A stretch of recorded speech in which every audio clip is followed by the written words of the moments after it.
A haunted town is one of the creepiest settings in horror, when it's not just one house but an entire community suffering from the weight of a malevolent force. 825 Forest Road takes this concept and runs with it, offering up a chilling ghost story that's more than just your typical haunted house flick. But does it deliver on its eerie promise, or does it fall short? Let's find out.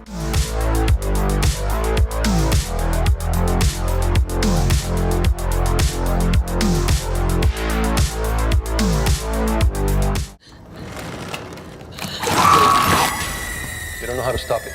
Because it can't be stopped. It can be stopped if we find Forest Road. Forest Road.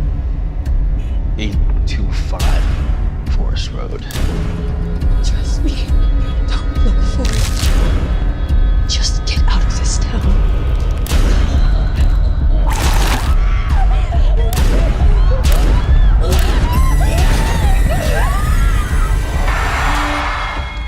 It's real.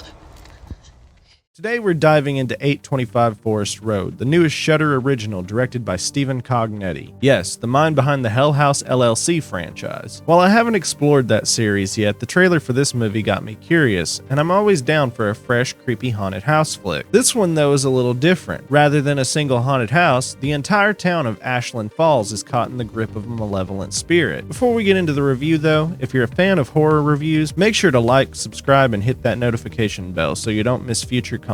Also, if you want to support the channel, you can head over to my Patreon, where for just $1 a month you can help keep the lights on, and for $5 a month you can request a review. Your support means a lot and helps me keep making content like this. After a devastating family tragedy, Chuck Wilson moves to Ashland Falls with his wife Maria and younger sister Isabel, hoping to start fresh. However, they quickly realize that the town is hiding a sinister secret. The ghost of Helen Foster, who took her own life in the 1940s, has haunted the residents for decades. In a desperate bid to end the terror, Chuck learns that locating Helen's old home is the key, but the address they've been given, 825 Forest Road, doesn't seem to exist on any of the town's maps. As Chuck delves deeper into the mystery, he uncovers dark truths about Helen's death and begins to fear that his own family may be next in line to face her wrath. With time running out, Chuck must find 825 Forest Road before it's too late. Now, let's dive into what worked and what didn't with this movie. One of the standout elements of 825 Forest Road is its story structure. The film takes a unique approach by splitting the narrative into chapters, each focusing on a different character's perspective. The structure is kind of like Pulp Fiction, only instead of shifting timelines, we're experiencing the haunting from various angles. It's cool to see how things connect in unexpected ways as the chapters unfold. Little things like noises in the background or odd details that seem insignificant at first end up tying everything together in a really satisfying way. The imagery in this movie is also highly effective. From creepy mannequins to the sinister ghost of Helen herself, the film is filled with unsettling visuals that keep you on edge. The design of the ghost, her look and the way she moves is particularly chilling. She's not your typical spectral figure. There's an evil, almost otherworldly quality to her that makes her feel far more dangerous than your average ghost. I also appreciated the atmosphere the film creates. It's not a jump scare a minute kind of movie. Instead, it builds its tension slowly, letting you get drawn into the town's eerie mood. The soundtrack, pacing, and direction all contribute to a creeping sense of unease that never fully lets up. Now, when it comes to the characters though, the film has some issues. Isabel, the younger sister, is the most compelling character of the bunch, while Chuck and Maria feel more like archetypes. Isabel's perspective on the events is the most emotionally charged and layered. Her chapter right in the middle of the movie is the one where the stakes truly feel real. I found myself wishing the film had spent more time with her rather than the more stock characters. The other supporting characters introduced early on seem poised to play a bigger role, but then they just vanish from the story. This is particularly frustrating because they were set up with intriguing potential but ultimately fade into the background. Finally, the ending felt a bit rushed. After a movie that takes its time building tension and mystery, the climax feels too quick and doesn't provide the payoff I was hoping for. With all the lore being set up throughout the film, I was expecting a little more chaos and a bit more of a satisfying resolution.